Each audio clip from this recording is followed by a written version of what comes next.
స్తోత్రం స్తోత్రం స్తోత్రం స్తోత్రం స్తోత్రం స్తోత్రం. కళ్ళు మూసుకున్నట్లయితే ప్రార్థన చేసుకుందాం. స్తోత్రం తండ్రి, మహోన్నతుడా, మహాపరిశుద్ధుడా, జీముల తండ్రి, నీ బంగారు పరిశుద్ధ నామమున కృతులు స్తోత్రాలు చెల్లిస్తున్నాం నాయన. ఈ యొక్క సాయంకాల సమయంలో యవనస్తులు బైబిల్ స్టడీలో ప్రభా సమకూర్చిన విధానం బట్టి స్తుతులు స్తోత్రాలు చెల్లిస్తున్నాం నాయన. కూడొచ్చిన బిడ్డలందరిని బట్టి వందనాలు చెల్లిస్తున్నాం. ప్రతి బిడ్డలతో మీరు మాట్లాడండి, అది నేను మరుగుపరచండి, ఈ వాక్యం ప్రత్యక్షపరచని గొప్ప చేసుకోమని యేసు నడిపోస్తున్నాం తండ్రి, ఆమేన్. దేవుని పరిశుద్ధ నామమునకు మహిమ కలుగును. ప్రియమైన బిడ్డలారా, ఈ యొక్క రాత్రికాల సమయంలో మరి కీర్తన గ్రంథంలో నుండి 45వ అధ్యాయము ప్రియులారా 11వ వచనాన్ని మనం ధ్యానిస్తూ వస్తున్నాం.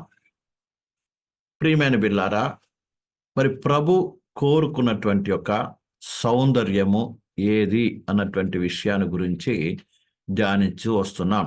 గత దినములలో మరి దేవుడు మరి దావీదు యొక్క అంతరంగ సౌందర్యాన్ని కోరుకున్నట్టుగాను, మరలా గతించినటువంటి వారంలో ప్రియమైన బిడ్డలారా మరి అంతరంగ స్వభావమును ఏ రీతిగా అలంకరించుకోవాలి అన్నటువంటి విషయాన్ని కూడా ధ్యానిస్తూ వచ్చాం. మరి ఈ దినమున కీర్తన గ్రంథము 45:11 చదువుకొని ఇంకా కొన్ని విషయాలను మనం ధ్యానిద్దాం. ఎందుకంటే మనమందరము కూడా ప్రియులారా ప్రభు కుడి పార్శ్వమున అనగా పెళ్లి కుమారుని యొక్క కుడి పార్శ్వమున పెళ్లి కుమార్తెగా మనమందరం ఏం కావాలి? నిలబడవలసిన వారమై ఉన్నాం ప్రియులారా. అందుకు ఆయనకి ఇష్టమైన రీతిగా ఆయన కోరుకున్నటువంటి సౌందర్యాన్ని మనము సంతరించుకోవాల్సిన వారముగా ఉన్నాము. అందునిమిత్తమే ఈ విషయాలను మనము పరిశుద్ధ గ్రంథముల నుంచి నేర్చుకుంటూ వస్తున్నాం. ఇక్కడ సంఘం యొక్క సౌందర్యం గురించి మనం ధ్యానించబోతున్నాం. ఇందు నిమిత్తమై పరమగీతములో ప్రియమైన బిల్లారా 1వ అధ్యాయము, పరమగీతములో 1వ అధ్యాయము 5-6 వచనాలు మనం చదువుకుందాం. యెరూషలేము కుమార్తెలారా, నేను నల్లని దానైనను సౌందర్యవంతురాలను, కేదారు వారి గుడారం వలెను, సొలొమోను నగరపు తెరవలెను నేను సౌందర్యవంతురాలను. నల్లని దాన్నని నన్ను చిన్న చూపు చూడకుడి, నేను ఎండ తగిలిన దానను. నా సహోదరులు నా మీద కోపించి నన్ను ద్రాక్ష తోట కావలికత్తెగా ఉంచిరి, అయితే నా సొంత తోటను నేను కాయకపోతేనే. దీనికి ముందే ప్రియులారా, మీరు ఒకవేళ ఈ యొక్క కీర్తనల యొక్క ఉపోద్ఘాతము గురించి మీరు చూసినప్పుడు మొట్టమొదటిగా ఈ పరమగీతాలు యొక్క మరి ఉపోద్ఘాతం సమ్మరి మీకు చెప్పడం జరిగింది. ఒకవేళ తెలియకపోతే మీరు ఇదే ఒక యూట్యూబ్లో వెళ్ళి ప్రియులారా దాన్ని వెతకొచ్చు. అయితే ఇక్కడ పరమగీతాలు అనేటువంటిది ప్రియమైన బిల్లారా సంఘానికిని అలాగే క్రీస్తుకును సంబంధించినదిగా ఉన్నది. ఇది ఒక ప్రేమ గీతమై ఉన్నది. ప్రభువైన యేసుక్రీస్తు వరుడుగాను ప్రియులారా మరి ఇక్కడ సులోమతి అనేటువంటి లేక సంఘము ప్రియులారా వధువుగాను ఇందులో మనం చూస్తూ ఉన్నాం. అర్థమైందండి? ఇది మనము ఆత్మీయంగా మనము అర్థం చేసుకోవాలి. ఈ పరమగీతాలు చాలా మందికి అర్థం కాదు. ఒకవేళ చదివినట్లయితే శరీర సంబంధముగా దీన్ని తీసుకుంటూ ఉంటారు. కాబట్టి ప్రియులారా ఈ యొక్క ఎంతో ప్రార్థన పూర్వకంగా ఆత్మీయ జీవితంలో క్రీస్తు ప్రేమతో నింపబడిన వారైతేనే ఇది ఈ యొక్క పరమగీతాలు అర్థమవుతూ ఉంటుంది. కాబట్టి అందుకే దీని పేరే పరమగీతాలు, పరలోకానికి సంబంధించినటువంటి గీతము, లేక ప్రభుకి మన పట్ల చూపించిన ప్రేమను, అలాగే సంఘము అనేది మనము ఏ రీతిగా ప్రియులారా ప్రేమించాలి అనేటువంటి అంశము ఇందులో వ్రాయబడి ఉంటుంది. నేను ప్రభు తన సంఘాన్ని ఎలా ఉండాలనుకుంటున్నాడు, ఏ రీతిగా ఉండాలనుకుంటున్నాడు, దేంతో పోలుస్తున్నాడు అన్నటువంటి విషయాన్ని ఇందులో మనం చూస్తాం. అలాగే పెళ్లి కుమార్తె యొక్క లోపాలు, బలహీనతలు, అలాగే ఏ రీతిగా పెళ్లి కుమార్తె సంఘము ప్రభు కొరకు సిద్ధపడాలన్న విషయాన్ని చూస్తున్నాం. ఇక్కడ పెళ్లి కుమారుడు యేసుక్రీస్తును చూపిస్తుంది, అలాగే సంఘాన్ని కూడా చూపిస్తుంది. ప్రియమైన బిడ్డలారా, ఈ విషయాన్ని మనం బాగా అర్థం చేసుకోవాలి. అయితే ఇక్కడ సంఘం సులోమితి తన సౌందర్యం గురించి మాట్లాడుతుంది. విషయాన్ని బాగా అర్థం చేసుకోవాలి. కట్నుంది, యెరూషలేము కుమార్తెలారా, నేను నల్లని దానిని సౌందర్యవంతురాలను. ఇక్కడ బాగా అర్థం చేసుకోవాలి. ఇక్కడ ఆల్రెడీ దీనికి ముందు మనం నేర్చుకున్నాం. ఇక్కడ సొలొమోనేమో లోకానికి సాదృశ్యంగా ఉన్నాడు. యెరూషలేము కుమార్తెలేమో నామకార్థ సంఘాన్ని చూపిస్తుంది. ప్రియులారా, సులోమితి ఏమో పెళ్లి కుమార్తె సంఘాన్ని చూపిస్తుంది. అలాగే గొర్రెల కాపరి ఏమో ప్రభువైన యేసుక్రీస్తుకు సాదృశ్యంగా చూపిస్తుంది. అర్థమైందండి? అయితే ఇక్కడ సులోమితి ఏం చెప్తుందో మనం చూస్తాం. ఈ లోక సంబంధమైన నామకాద క్రైస్తవ సంఘాలకు చెప్తున్న మాట ఏంటంటే, నేను ఎవరిని? నల్లని దానైనను సౌందర్యవంతురాలను. ఈమె ఎలా ఉందంట? నల్లగా ఉందంట. చూడండి, ఈ దినంలో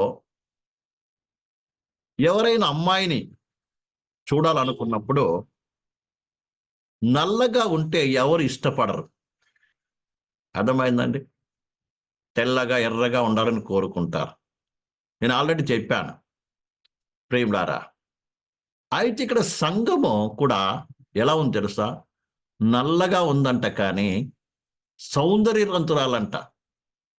అంటే ఏంటి దాని అర్థము? ప్రియులారా, బాగా అర్థం చేసుకోవాలి. నలుపు అనేటువంటిది ప్రియులారా శ్రమలను చూపిస్తుంది. నలుపు అనేటువంటిది ఏం చూపిస్తుంది? శ్రమలను చూపిస్తుంది, దుఃఖాన్ని, బాధను, వేదనను చూపిస్తూ ఉంది. అర్థమైందండి? ఇక్కడ సొలొమితి ప్రియులారా నల్లగా కనబడుతున్నప్పటికి కూడా ఆమె అంతరంగ సౌందర్యము బహుగా శ్రేష్టముగా ఉన్నట్టుగా మనం చూస్తాం. ఒక వ్యక్తి నిజముగా లోకరీతిగా ఎవరైనా కావచ్చు, బలవంతుడిగా ఉండొచ్చు, అందంగా ఉండొచ్చు, జ్ఞానవంతుడు ఎవరైనా కావచ్చు.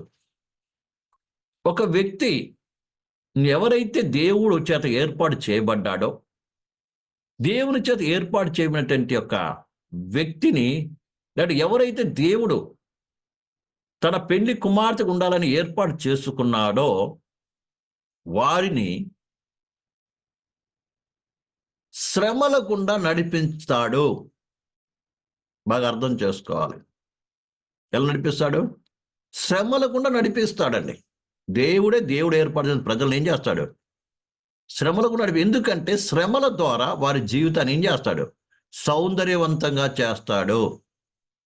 వారి అంతరంగ స్వభావాన్ని ఏం చేస్తాడు? మారుస్తాడు. ఇక్కడ సొలొమితిని ఏం చేశాడంటే తెలుసా ప్రియమైన బిడ్డలారా? ఈమెమైంది? సౌందర్యాలు అయినప్పటికీ కూడా ఈమెను ఏం చేయాలి తెలుసు ప్రియమైన బిడ్డలారా? శ్రమల గుండా నడిపిస్తూ ఉన్నాడు. అందుకే ఈమె ఏమంటుందంటే, ఈమె ఎందుకు నల్లగా అయింది తెలుసా? కింద 6వ వచనం చదువుతాం. నేను ఎండ తగిన దానను. ఎండ అంటే శ్రమలు, అంటే కష్టము, శ్రమ, బాధ, నిందలు, అవమానాలు. నిజంగా ప్రభు చేత ఏర్పాటు చేయబడిన వ్యక్తివి అయితే, నిజంగా ప్రభు నిన్ను ప్రభువు చేత నువ్వు ఏర్పాటు చేయబడిన వ్యక్తి అయితే, నువ్వు నిజంగా ప్రభువుని ప్రేమిస్తున్న వ్యక్తివి అయితే, నిజంగా దేవుడు ఏం చేస్తాడు? నిన్ను ఆయనకి ఇష్టమైన రూపంలోకి మార్చుట కొరకు ఏం చేస్తా? శ్రమల గుండా నడిపిస్తాడు. ఈ విషయాన్ని ప్రతి ఒక్కరు బాగా అర్థం చేసుకోవాలండి. ఎవరికైనా నాకు శ్రమ లేదు అన్న ఒక విశ్వాసం ఉంటే వాడు దేవునిలో లేడు అని బాగా అర్థం చేసుకోవాలి. ఇక్కడ ఈమెను దేవుడు ఏం చేశాడు? ఎండలా తగిలి, చూడండి ఇక్కడ బాగా చదివినట్లయితే, నేను నల్లని దానను చిన్న చూపు చూడకుడి, నేను ఎండ తగిన దానను, నా సహోదరుడు నా మీద కోపిగించి నన్ను ద్రాక్ష కావలిగట్టుగా ఉంచరి. దేవుడు ఈమెను ఏం చేశాడు? ఎండలో పెట్టాడండి. అర్థమైందండి? అందులో పెట్టాడు, ఎండలో పెట్టాడు. అంటే శ్రమలు అనుభవించడం చేశాడు. ప్రియులారా, ఈ విషయాన్ని మనం బాగా అర్థం చేసుకోవాలి. అర్థమైందండి? ఈ యొక్క ఎండలో ఉండటం వలన ఏమేమైంది? సౌందర్యవంతురాలైనది. ఎక్కడ? పైకి నలుపు అయిపోయింది, కానీ అంతరంగ స్వభావం మాత్రమేంది? ప్రభుకి ఇష్టకరంగా మార్చబడినది. విషయాన్ని ప్రతి ఒక్కరు అర్థం చేసుకోవాలండి. దీని గురించి నేర్చుకున్నాం. ఏంటి దేవుడు కోరుకునేది? అంతరంగ సౌందర్యాన్ని. ప్రియులారా, బాహ్య సౌందర్యాన్ని కాదు. ఈ లోక మనుషులు ఏ సౌందర్యానికి ఎక్కువగా, ప్రియులారా, ఏ సౌందర్యానికి ఎక్కువగా విలువిస్తారంటే బాహ్య సౌందర్యానికి ఇస్తుంటారు. ఆ బాహ్య సౌందర్యం ఎప్పుడు ఉండేటువంటిది కాదు. అందుకే పోయిసారి నేర్చుకున్నాం, అక్షయ అలంకారము. అంతరంగ స్వభావం అనేటువంటిది ఏంటి? అక్షయమైనది, ఎప్పటికి ఉండేటువంటిది. దాన్ని మార్చుట కొరకు దేవుడు ఏం చేస్తున్నాడు? ప్రియులారా? శ్రమల గుండా నడిపిస్తూ ఉన్నాడండి. ప్రియులారా, విషయాన్ని బాగా అర్థం చేసుకో. ఉదాహరణకి ప్రియమైన పరిశుద్ధ గ్రంథంలో మనం చూసినప్పుడు, దేవుడు ఏర్పాటు చేసుకున్న ప్రజలను మనం గమనించినప్పుడు, మన యేసేపు గురించి మనకు బాగా తెలుసు. యేసేపు ఎంతో చక్కటి కుమారుడు, యాకోబు ఇష్టమైన కుమారుడు. ప్రియులారా, అతను ఏం చేశాడు తెలుసా? ఆయన ఏ తప్పు చేయలేదు, ఏ పాపము చేయలేదు. కానీ బాల్యంలోనే తన తల్లిని పోగొట్టుకున్నాడు. తర్వాత తన సహోదరుతో ద్వేషింపబడ్డాడు. ఎంతగా ద్వేషించబడ్డాడంటే చివరికి వారు ఇతన్ని చంపాలని ప్రయత్నం చేశారు. వారికి వెతుక్కుంటూ వారికి ఆహారం వస్తే అతను పట్టుకొని ఏం చేశారు? నీటి లేని గొయ్యిలో వేశారు. తర్వాత తీసి అమ్మేశారు. చివరికి ఆ కానాను నుంచి ఐగుప్తు వరకు కూడా ఏం చేశారు? ఎడారిలో బానిసగా కొనిపోబడ్డాడు, బంధింపబడిన వాడుగా. చివరికి అక్కడ వెళ్ళి పోతిఫర్ ఇంట్లో ఏం చేస్తున్నాడు? బానిస అతను చేస్తున్నాడు. కానీ దేవునికి మహిమ కలుగాక, ఆ యొక్క యేసుకు రాయబడిన మాట ఏంటి తెలుసా? ఆయన ప్రయాణం అంతట్లో కూడా దేవుడు అతనికి తోడుగా ఉన్నాడని చెప్తున్నాడండి దేవుని వాక్యం. ఈ లోకంలో కొన్నిసార్లు దేవుడు ఏర్పాటు చేసుకున్న వారిని ఆ రీతిగానే నడిపిస్తాడు. తాను ప్రేమించే వారందరూ దూరం అవుతారు. అర్థమైందండి? ఎవరైతే ప్రభుకి ఏర్పాటు చేయబడ్డాడో, ప్రభు ఏర్పాటు చేయబడిన వ్యక్తులను ఏం చేస్తాడు తెలుసా? ఆయనకి ఇష్టకరంగా, యోగ్యకరంగా మార్చుట కొరకు, వారికి ఉన్నతమైన స్థానాన్ని ఇచ్చుట కొరకు వారు ఏం చేస్తాడు? ఒంటరి వాన చేస్తాడు. యేసేపు బాల్య దినమే తల్లి లేని వాడుగా చేశాడు. తన తండ్రి ప్రేమిస్తున్న తండ్రికి దూరం చేశాడు. ప్రియులారా, అర్థమైందండి? కానీ అందరూ దూరమైనప్పటికీ కూడా ప్రియులారా, దేవుడు అతనికి తోడుగా ఉన్నాడు. ప్రియమైన పిల్లారా, విషయాన్ని బాగా అర్థం చేసుకోవాలి. అందుకని మన జీవితంలో ఎన్ని కష్టాలు, శ్రమలు, బాధలు ఎదురైనప్పటికీ, మనం ప్రేమించేవారు దూరమైనప్పటికీ, మనం ప్రేమించేవారు మనల్ని ద్వేషించినప్పటికీ, లేకుంటే మనం ఎవరు లేనివారు ఒంటరి వారు అయినప్పటికీ, ఉన్నతమైన స్థితిలో నుంచి మనము అన్యాయముగా మనం బాధింపబడినప్పటికీ ప్రియులారా, మాత్రం మనం ఏం చేయకూడదు? దుఃఖ పడవలసిన పని లేదు. ఒకటి మాత్రం ఎరగాలి, దేవుడు నీతో ఉన్నాడన్న సంగతి. అది నీవు ఎరగకపోయినా కూడా నీ చుట్టూన అన్య ప్రజలు గ్రహిస్తారు. యేసేపు చెప్పుకోలేదు దేవుడు నాకు తోడుకున్నాడని, కానీ అతను యజమానుడు ఎరిగాడు, యోసేపుకు దేవుడు తోడుగున్నాడు, ఆయన చేసే పనంతా కూడా ఆశీర్వదిస్తున్నాడని చెప్పి ఆ ఇంటి యజమానుగా ఏంటంటే ప్రధాన ప్రియులారా మరి బానిసగా ప్రధాన గృహ నిర్వాహకుడిగా చేశాడు. అయినప్పటికీ ఆయన మీద ఒక నింద వచ్చింది. చేయని నేరానికి జైలు పాలయ్యాడు. అక్కడ 2 సంవత్సరాలు గడిపాడు. అక్కడి నుంచి మళ్ళీ ఉన్నతమైన స్థితికి తీసుకెళ్ళాడు. అదే రీతిగా ఇది లౌకిక సంబంధమైన ఉన్నత స్థితి కాదండి ప్రియమైన బిడ్డలారా. మనందరినీ కూడా ఆయన కుడి పార్శ్వములో కూర్చోబెట్టుకోవాలని ఉద్దేశించాడు. సంఘం యొక్క స్థానం ఎక్కడంటే ప్రియలారా, పెళ్లి కుమార్తె యొక్క స్థానం ఎక్కడంటే పెళ్లి కుమారుని కుడి పార్శ్వములో. దేవునికి మహిమ కలుగును గాక. ప్రియ సహోదరి సహోదరులారా, మనం అక్కడికి వెళ్ళబోతున్నాం. యోసేపును ఈ లోక సంబంధముగా వింటారండి, లోక సంబంధమైన ఉన్నత స్థితి కొరకు అన్ని రీతిలుగా దేవుడు ఏం చేశాడు, అతన్ని ఏం చేశాడు, శ్రమలకు నడిపిస్తే మన ఏర్పాటు చేయబడిన పెండి కుమార్తెను ఏ రీతిగా నడిపించగలడు. ఇక్కడ సొలొమోతిని ఏం చేశాడు చేస్తా ప్రియులారా, ఆయన ఎవరంట, తన సహోదరులు ఏం చేశారు, అతని మీద కోపడ్డాడంట. ఆ మీద కోపడి ఏం చేశారు, ద్రాక్ష తోట కావలి గట్టిగా ఉంచారు. మనం దావీదును చూస్తాం, ఎవరు ద్వేషించారు, తన సొంత సహోదరులే ద్వేషించారు. యేసు ప్రభుని ఎవరు ద్వేషించారు, సొంత సహోదరులే ద్వేషించారు. అందుకే ఒక నిజమైన దేవుని బిడ్డని, నిజమైన దైవ బిడ్డలను ఏం చేస్తారు, సొంత వారే ద్వేషిస్తారు, సొంత వారే మోసం చేస్తారు, సొంత వారే ఏం చేస్తారు, మనల్ని ఏం చేస్తారు, నెట్టేస్తారు. ప్రియులారా, అయితే నువ్వు దేవుని యందు బైబిల్ కలిగి నడుచుకోవాలంటే యోసేపు అన్ని పరిస్థితులకు కూడా ఏం చేస్తున్నాడు, దేవుని యందు బైబిల్ కలిగి ఉన్నాడంటే. అందుకే నేను దేవునికి విరోధంగా పాపము చెయ్యజాలను. యోసేపుతో దేవుడు ఎన్నడూ మాట్లాడలేదు. మాట్లాడకపోయినా దేవుని యందు అంత బైబిల్ కలిగి ఉంటే ఇదన మనతో దేవుడు అనేక రీతిలుగా మాట్లాడుతున్నాడు. ఆయన మాటలని రాసి మరీ మన చేతిలో పెట్టాడు. అలాంటి మనము ఇంకెంత భయము భక్తి కలిగి జీవించాలి.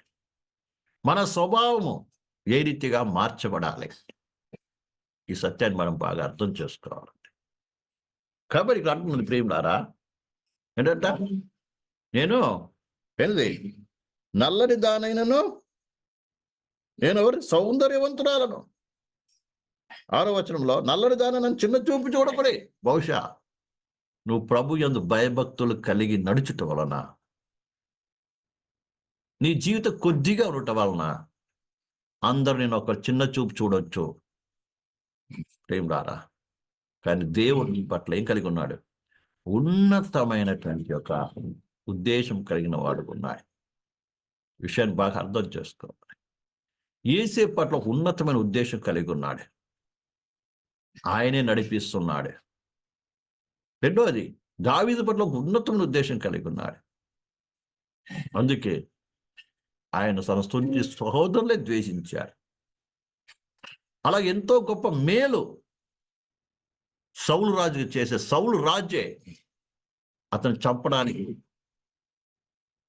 జీవితంత కాలం అతన్ని చంపడానికి ఏం చేశాడు, ప్రయత్నం చేస్తూ వచ్చాడు. అయినప్పటికీ కూడా ప్రియమైన బిడ్డలారా, దేవుడు వారిని ఏం చేయాలి, నాశనానికి అప్పచెప్పలేదు. ఇవన్నీ ఎందుకు తెలుసా, మన సంపూర్ణ చేయటానికి, విధేయులు చేయటానికి.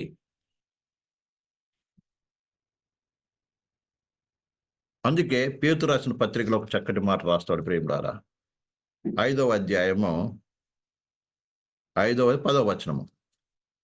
పేతురు రాసిన మొదటి పత్రిక 5వ అధ్యాయము 10వ వచనము. తన నిత్య మహిమకు క్రీస్తునందు మిమ్మును పిలిచిన సర్వకృపానిధియగు దేవుడు కొంచెము కాలము మీరు శ్రమ పడిన పిమ్మట తానే మిమ్మను పూర్ణులుగా చేసి స్థిరపరిచి బలపరుచును. ఏమన్నాడండి, కొంతకాలం శ్రమ పడిన తర్వాత ఏం చేస్తాడంటే ఆయనే మిమ్మల్ని పూర్ణులుగా చేసి స్థిరపరిచి బలపరచును. ఎంత చక్కటి మాట చూడండి. ఆయన ఏం చేస్తాడు మనల్ని? పూర్లుగా చేస్తున్నారు కొరకు ప్రియులారా. కాబట్టి ఈ విషయాన్ని బాగా అర్థం చేసుకోవాలి. అందుకనే దేవుడు ఏం చేస్తున్నాడు మనల్ని? ఆ!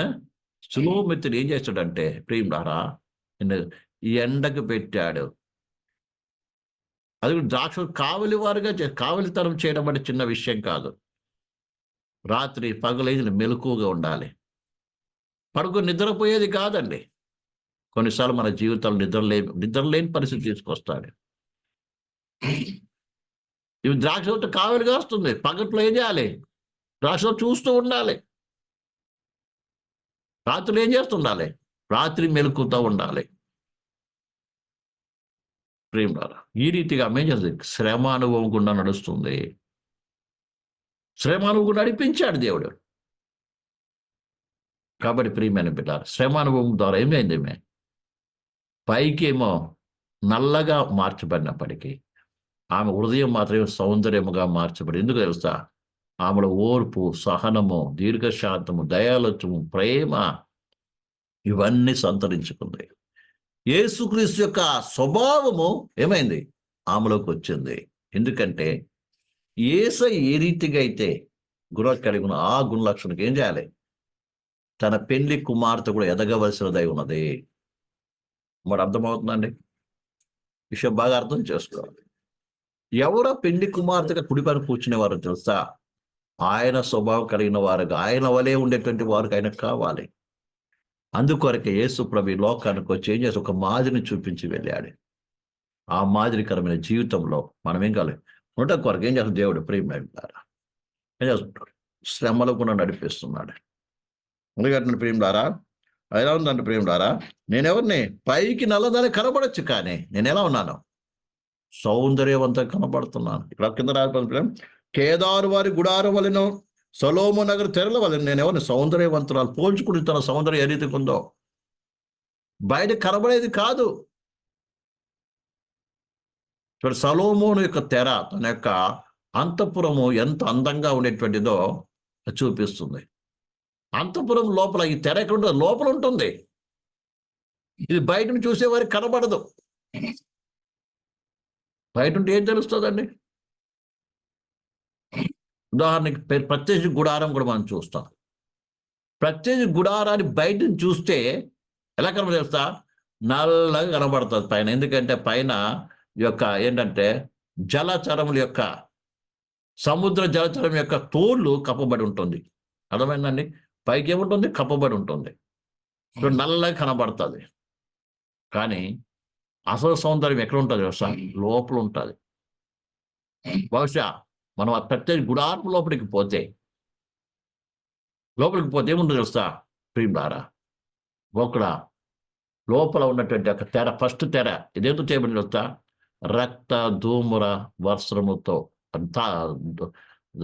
రక్త ధూమ్ర వర్ణపు యొక్క దారాలతో ప్రియులారా, అలాగే దానిలో కేబూర్ల చేత ఏం చేయబడినటువంటి యొక్క నిధిగా ఉంటుంది. అలాగే లోపల అడ్డు తెర కూడా ఏముండదు, కేబూర్లతో ఉంటుంది. ఎంత చక్కటి అందంగా ఉంటుందండి.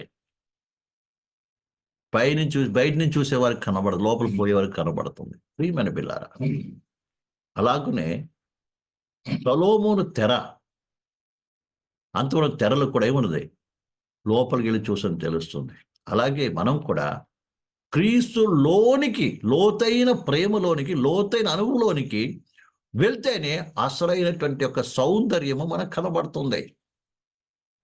బయట చూస్తే తెలియదు. చాలా మందికి బయట ఉంటారండి, లోపలికి రారు. కొంత బయటే ఉండి చూసేవాళ్ళు ఉన్నారు. అందుకనే అన్ని జనులకు ఏం కాదు, ఆ సౌందర్యం కనబడదండి. అందుకే బయట ఉండి యేసు ప్రభువుని అనేక రకాలుగా ఏం చేస్తారు? దూషిస్తూ ఉంటారు. బయట నుంచి చూసి ఏం చేస్తారు? యేసు రకరకాలుగా మాట్లాడుతూ ఉంటారు.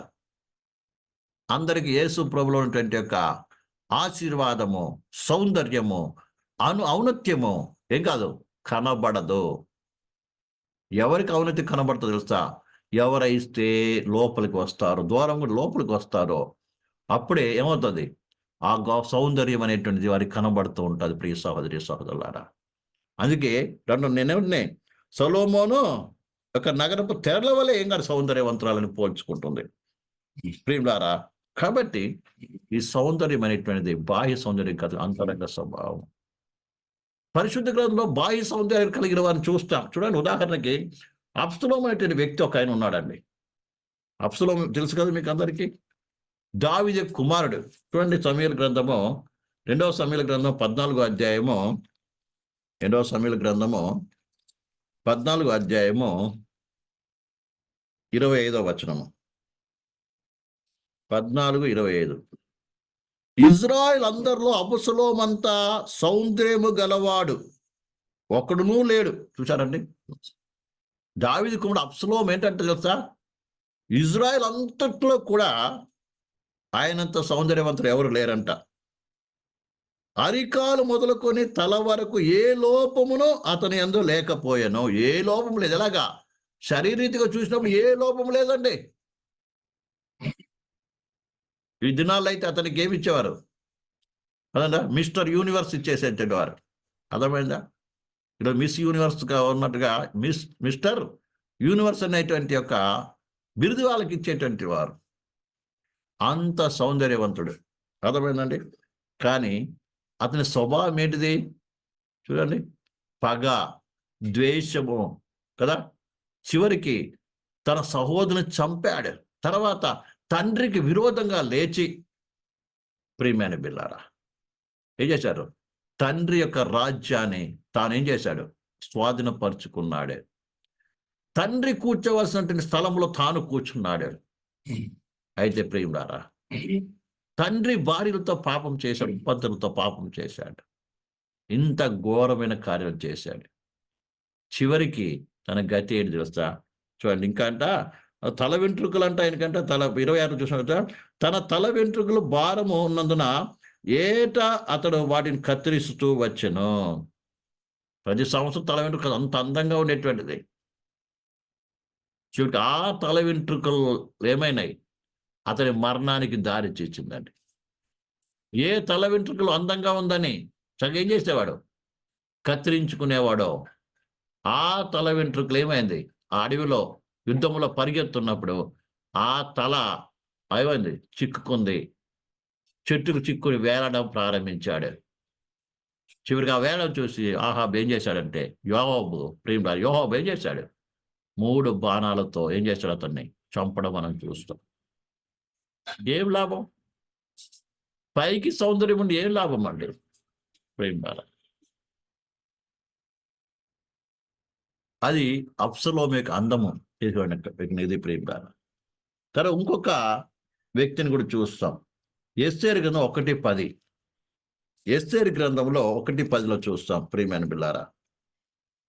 ఎస్తేరు గ్రంథము 1:10.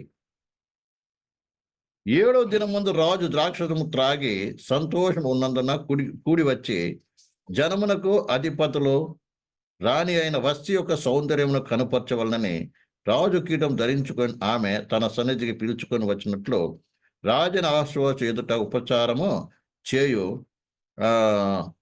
మొహమాను, బిస్తా, అర్చోన, బిక్త, అబక్త, జేతారు, కర్కాసు అను 7 నపుంసకులను ఆజ్ఞాపించెను. ఆమె సౌందర్యవతి. ఇక్కడ ఆసురస్ రాజు యొక్క రాణి, పట్టపు రాణి, ఆమె ఎంతో సౌందర్యవంతురాలు. రాజుగారు గొప్ప విందు చేసి ఆ విందులో ఆమెను కూడా ఆమె నుంచి పిలిచడానికి తన దగ్గర ఉన్న నపుంసకులు పంపిస్తే ప్రియులారా, ఆమె ఏం చేసింది? తన గర్వాన్ని బట్టి ఏముంది? రాకుండా అవిధేయత చూపించిందండి. ఏం లాభం? దేవుడు ఆమెకు ఉన్నతమైన స్థితి ఇచ్చాడు, కానీ ఆమెకేమైంది? గర్వం వచ్చింది. ఆ గర్వం ద్వారా ఏమైంది? భర్తను తిరస్కరించి, రాజు యొక్క ఏమైంది? మాటను తిరస్కరించింది, అవిధేయత చూపించింది. రాజుగా ఆమె రాజ్యానికి విరుద్ధంగా ఆమె ఏం చేసింది? తిరుగుబాటు చేసింది. రెండోది, భర్తకు లోబడాలి, భర్తకు లోబడలేదు. చివరికి మేం కోల్పోయింది తెలుసా? తన యొక్క రాణ్యత్వాన్ని పోగొట్టుకుంది. పట్టపు రాణి యొక్క హోదాను పోగొట్టుకొని చివరికి సామాన్య స్త్రీగా మార్చబడిపోయింది. చాలాసార్లు అందాన్ని బట్టి గర్వంతో పడుతూ ఉంటాను. నేను చాలా అందంగా ఉన్నానని. రకరకాల గర్వాలు ఉంటుంది ఇప్పుడు ఈ మనిషిలో. అందం బట్టి గర్విస్తారు, కొంతమంది చదువును బట్టి గర్విస్తారు, హోదాను బట్టి గర్విస్తారు. లేదా నేను అందరికంటే నా బంధుప్రియులుగా నేను ఉన్నతంగా ఉన్నాను గర్విస్తేటువంటి వారు ఉన్నారు. ప్రియులారా, ఈ గర్వం పనికిరాదు. అందం కూడా మంచిదే కాదంటలేదు, కానీ నీలేం కావాలి? అక్షయ అలంకారం కావాలి. మృదువైనటువంటి, అలాగే ప్రియులారా, మృదువైనటువంటి ప్రియుల దీనత్వము, ప్రియులారా, ప్రేమ, దయాలత్వం అనేటువంటి మంచి స్వభావం కలిగిన వాడుగా ఉండాలండి. అంతరంగ సౌందర్యం కలిగి ఉండాలి. ప్రభుకు మనం ఏ రీతిగా లోబడాలో, ప్రభుకి ఏ విధేయత చూపించాలో, ప్రభు పట్ల ఎలా భయభక్తులు కలిగి ఉండాలో మనం ఏం చేయాలి? కలిగి ఉండవలసిన బాధ్యత మనకే ఉన్న విషయాన్ని మనం మర్చిపోకూడదు ప్రియులారా. ఎందుకంటే ఈ బాహ్య సౌందర్యం అంతా కూడా ఎలాంటి తెలుసా ప్రియులారా? గడ్డి పువ్వు లాంటిదని దేవుని వాక్యం చెప్తుంది. మనం యాకోబు రాసిన పత్రిక 1:11 చూసినట్టయితే మరి అందమంతా ఏంటంట? గడ్డి పువ్వులే ఏమవుతుంది? వాడిపోతుంది. కానీ దేవుడు కొన్ని ఏం చేస్తా? అక్షయ అలంకారము. బాహ్య సౌందర్యాన్ని ఎవరైతే ప్రేమిస్తారో వారు దేవుని ముందర ఏం చేయలేరు ప్రేమిలారా. ఈ బాహ్య సౌందర్యం ఏం చేస్తా? మట్టిది. ఈ రీతిగా మట్టి కాసే పచ్చ కనబడుతుంది, ఎండ రాగానే ఏమవుతుంది? వాడిపోయినట్టుగా ఉంటుంది. ఎందుకంటే ఇది మట్టితో చేయబడిన శరీరం అండి. దేవుడు కొరకు ఏం చేస్తా? అక్షయ అలంకారం కోరుకుంటున్నాడు. కొన్ని బాహ్య సౌందర్యం గురించి పరిశుద్ధంగా రాయబడిన మాటలు మనం చదువుదాం. ఎందుకు దేవుడు ప్రియులారా మరి బాహ్య సౌందర్యం కంటే కూడా అంతరంగ స్వభావాన్ని దేవుడు ఏం చేస్తున్నాడు? ప్రేమిస్తూ ఉన్నాడు. ఒకసారి మనం చూసుకుందాం ప్రియమిలారా. చూడండి, సామెతల గ్రంథము 11:22. సామెతల గ్రంథము 11:22. సామెతల గ్రంథము 11:22. వివేకము లేని సుందర స్త్రీ పంది ముక్కునున్న బంగారు కమ్మెలాంటిదంట. స్త్రీకి ఏం కావాలి? వివేకము కావాలి. ఏ సమయంలో ఏ రీతిగా ప్రవర్తించాలి. ఈ వస్తీకి ఏం లేదు, వివేకం లేదు. రాజుగారు చెప్పాడు కదా నేను వెళ్ళాలి అని ఒకరు వచ్చుంటే నిజంగా ఆమెకి ఎంత గొప్ప అవకాశం, ధన్యత దొరికేది. ఆమె రానికి కొనసాగేది. కానీ రాబోయే సంగతి గురించి ఆలోచన. వివేకం అంటే ఏంటిది? రాబోయే సంగతులు ముందుగానే గ్రహించి ఏమో సిద్ధపడేటువంటి చేసే స్వభావము, నడిచే విధానం అండి. ఇది చాలా మంది రాబోతున్నటువంటి మహిమను, రాబోతున్న ఉన్నత స్థితిని మనం గ్రహించకుండా ఏం చేస్తామంటే ఇప్పుడు సంగతి ఆలోచిస్తాం. ఇప్పుడు నేను ఆకలితో ఉంటే ఎట్లా? ఇప్పుడు నేను అవమానపడితే ఎట్లా? ఇప్పుడు నేను అందరి చిన్న చూపు చూస్తే ఎట్లా అని ఇప్పుడు గురించి ఆలోచిస్తూ ఉంటాం. కానీ ప్రియులారా, నేను ఈ దినమున అందరి చేత ద్వేషింపబడినప్పటికీ, అందరి చేత చిన్న చూపు చూడబడినప్పటికీ, అందరి పరచబడినప్పటికీ, ఎవరు నన్ను పోకపోయినప్పటికీ నన్ను పట్టించుకునే ఒక ఆయన ఉన్నాడు. ఆయన కొరకు రక్తం చిందించి నన్ను ప్రేమించి రక్షించుకున్నటువంటి నా ప్రాణప్రియుడటువంటి యేసు ప్రభు ఉన్నాడని ఆయన వైపు చూస్తూ ఒక దినమున నేను ఆయనతో పాటు ఆ సింహాసనం కూర్చుండబోతానన్నటువంటి యొక్క దృష్టితో ఒకవేళ ముందుకు అడుగులు వేస్తే నిజంగా నువ్వు ధన్యుడు, ధన్యురాలివి. ఒకవేళ ఆ రాబోతున్న మహిమను నువ్వు చూడకుండా ఇప్పుడే నేను బాగుండాలి, ఇప్పుడే నాకు మెప్పు పొందాలి, ఇప్పుడే నాకు గౌరవం, అంత ప్రపంచంలో లోకం గౌరవింపబడాలి అని ఒకవేళ నీవు ఈ లోకం ఇప్పుడు పక్కన ఆలోచిస్తే వస్తీలాగా నీ స్థానం ఉన్నది కూడా పోగొట్టుకుంటావు. లేకపోతే ప్రేమలారా, నేను దేవుడు ఎందుకు పిలిచాడు, ఎందుకు ఏర్పాటు చేసుకుని నువ్వెవరో గ్రహించి ఆ పిలుపుకు తగిన జీవితాన్ని జీవించినట్లయితే ఈ లోకంలో నిన్నెవరు పట్టించుకున్నా పట్టించుకుపోయినా, అఘోరపరిచిన, అమర్యాదగా చూసినా, చిన్న చూపు చూసినా నువ్వు ప్రభు వైపు చూసి జీవించినట్లయితే నిత్యముగా నీకు ఒక దినం ఏమవుతుంది? ఉన్నత స్థానం దొరుకుతుంది. ఏసేపుకు ఒక ఉన్నతమైన స్థానం దొరికింది. అందరూ సాగిలపడ్డారు వచ్చి. అలాగే ఒక దినం మన ప్రభువైన యేసుక్రీస్తుతో పాటు శివ కూర్చున్నప్పుడు ప్రియులారా, మనం ద్వేషించిన వారు, మనల్ని అవమానపరిచిన వారు అందరూ కూడా మన కింద ఏమవుతారు? సాగిలపడతారన్న విషయాన్ని మనం మర్చిపోకూడదు. ఆడ యేసేపుకి లౌకిక సమయమైనటువంటి ఒక సింహాసనం దొరికింది. మనకైతే పరలోకం నిత్యమైనటువంటి మహిమగల సింహాసనము మనకు వేచి ఉన్న సంగతి మర్చిపోకూడదు. ప్రియాటువంటి సహోదరి సహోదరుడా, ఇప్పుడు ఈ విషయాన్ని బాగా అర్థం చేసుకోవాలి. అందుకే వివేకముతో ఏం చేయాలి? మనము జీవించాలి. వివేకం అంటే రాబోతున్న విషయాన్ని ముందుకు గ్రహించి మనం ఇప్పుడు ఏం చేయాలి? జాగ్రత్త పడాలి, సిద్ధపాటు చేయాలి. ప్రియమైన బిడ్డలారా, ప్రియులారా, అదే రీతిగా ప్రియులారా, మరి 31 చదువుదాం. మనకు తెలుసు ప్రియులారా, 31:30 సామెతలు 31:30. అందము మోసకరము, సౌందర్యం వ్యర్థము, యెహోవాయందు భయభక్తులు కలిగిన స్త్రీ కొనియాడబడను. చేసిన పనిని బట్టి అట్టి దానికి ప్రతిఫలం ఇవ్వగలను. గౌన్లు ఎద్ద ఆమె పనులు ఆమె కొనియాడును. రాయబడి అందము ఏంటంట? మోసకరం, సౌందర్య వ్యర్థము. అందుకే ఎవరొస్తున్నారు ఉన్నారు ప్రియులారా? వాళ్ళకంటే ఎవరిని కోరుకోవాలి? భయభక్తులకైనటువంటి యొక్క స్త్రీ కావాలి ప్రభు. ఒకవేళ భార్య కావాలనుకుంటే భయభక్తులు కలిగి ఉన్న వారు కావాలి.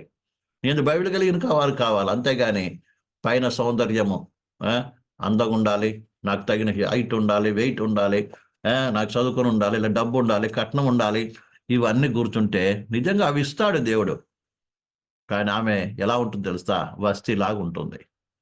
కాబట్టి ఈ విషయాన్ని బాగా అర్థం చేసుకోవాలండి. కాబట్టి దేవుడు కోరుకునేది ఏంటి తెలుసా? ఇప్పుడు అందుకే మన దగ్గర నుంచి కోరుకుంటున్నాడు. ఏంటి తెలుసా? అంతరంగ సౌందర్యం కోరుకుంటున్నాడు. ప్రియమైన బిడ్డలారా, మనము సొలొమీతుని చూసినప్పుడు ఆమె కూడా ఏమైంది? అంతరంగ సౌందర్యము కలిగినదిగా ఉన్నట్టుగా.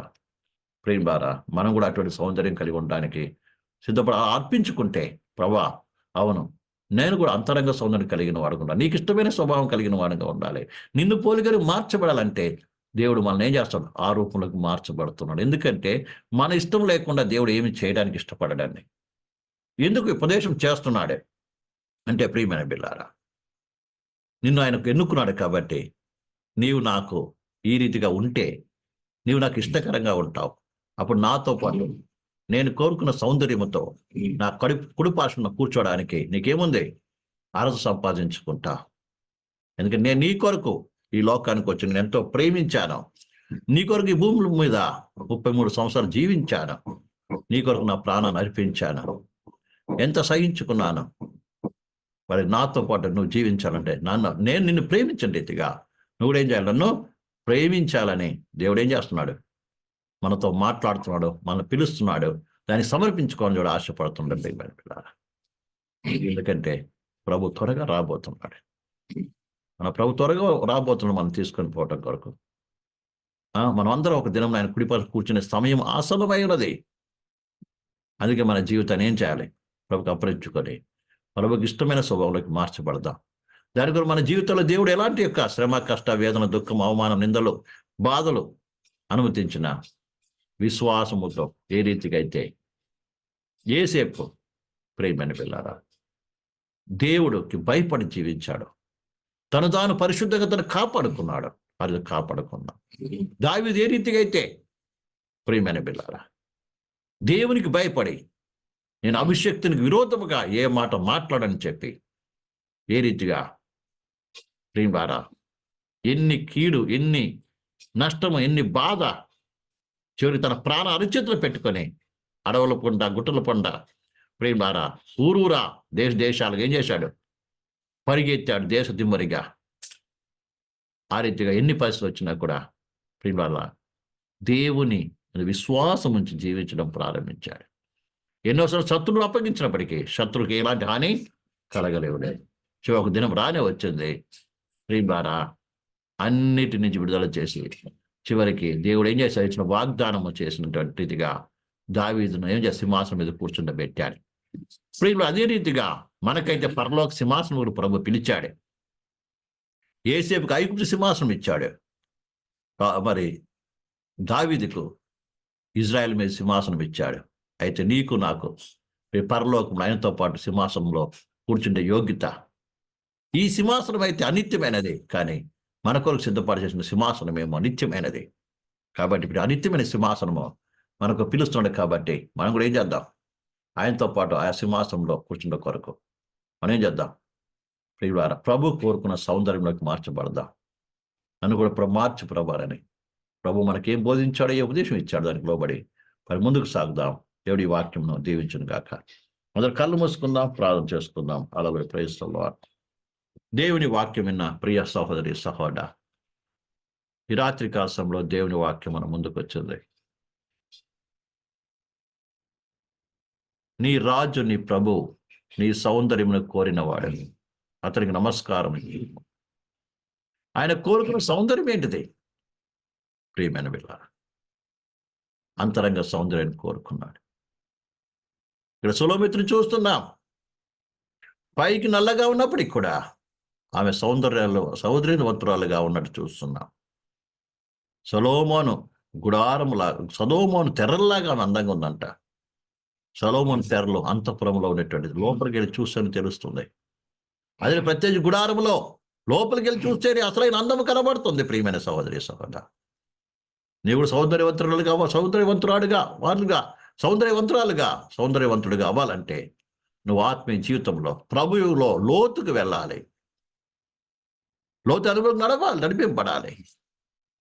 అప్పుడే అందం కనబడుతుంది. అందం కనబడే నువ్వు కూడా ఆ యొక్క సౌందర్యంలోకి మార్చబడగలవు. లౌకిక సంబంధమైనటువంటి అందము గర్వాన్ని, అహంకారాన్ని, అవిధేయతను పాపాల్లో ప్రేరేపించి చివరికి నాశనం తీసుకెళ్తుంది. వస్తు ఏ రీతిగా నాశనం తన యొక్క రాజరికం పోగొట్టుకుంది. సౌందర్యవంతుడు అబ్సలోము ప్రేమిలారా, తన అందాన్ని బట్టి అందంగా ఉన్నాడు, కానీ తన స్వభావం అంతా కూడా విరోధమైనది.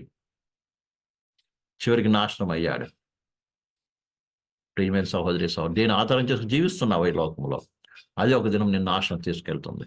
కానీ అంతరంగ సౌందర్యం ప్రేమించినటువంటి వారిని ప్రభు ప్రేమించి ఉన్నతమైన స్థితిలోకి ఎదిగింపచేశాడు. ఇక్కడ యేసేపులాగా, దావీదులాగా ప్రియమైన బిడ్డలారా, అంతరంగ సౌందర్యం కలిగిన జీవితం ఉండడానికి అది అప్పగించుకుందాం. Hallelujah, praise the lord, praise the lord, praise the lord, praise the lord, praise. స్తోత్రం తండ్రి, మహోన్నతుడా, మహాపరిశుద్ధుడా, జీవముల తండ్రి, ఈ రాత్రికాల సమయంలో ప్రభువా, నీ కుడి పార్శ్వ నిలబడబోయేటువంటి అయ్యా నీ కోరుకున్నటువంటి సౌందర్యం గురించి మా ముందు పెట్టినందుకై స్తోత్రాలు నాయన. దావీదు,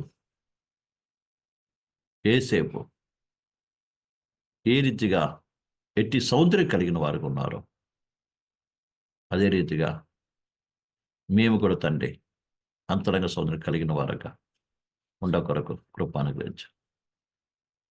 మేమందరం కూడా నీ కుడి పార్శ్వం కూర్చోవాలని, నీ కుడి పార్శ్వం నిలబడాలని, నీ కుడి పార్శ్వం కూర్చొని తీసుకుపోవాలని రాబోతున్నావు. కాబట్టి మేము కూడా నువ్వు కోరుకున్న సౌందర్యం కలిగి ఉన్నట్టుగా వాళ్ళందరినీ పరిశుద్ధాత్మదేవ కృప అనుగ్రహించి సహాయం చేయమని, దీవించమని.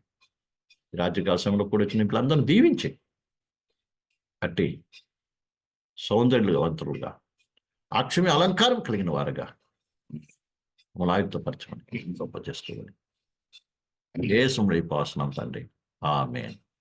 మన తండ్రి దేవుని ప్రేమియు, కుమారుడైన యేసుక్రీస్తు కృపయు, పరిశుద్ధాత్మ అనే సహవాసము ఇప్పుడు వచ్చిన మన లోక సకల పరిశుద్ధుడు కూడా ఆయన రాకల పర్యంతం తోడే నడిపించును గాక. ఆమేన్. అందరికి కూడా యేసుకృష్ణ వందనాలు. Praise the lord.